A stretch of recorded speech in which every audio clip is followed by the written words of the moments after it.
Watertown will continue with its garbage pickup service. Watertown Mayor Sarah Pierce sat down for an interview at our digital news desk ahead of tonight's council meeting, explaining that the city is going ahead with a $600,000 purchase of 2 new garbage trucks, a sign that the service isn't going away after cutting garbage service was talked about by the DPW chief at a recent city work session, and of course that got people upset.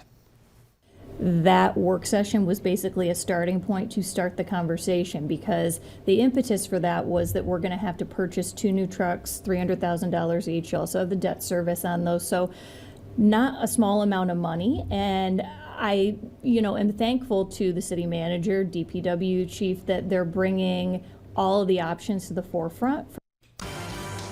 And we talk more about it along with other city issues. 7 News Extra. You can go to our website to see the entire interview with the mayor.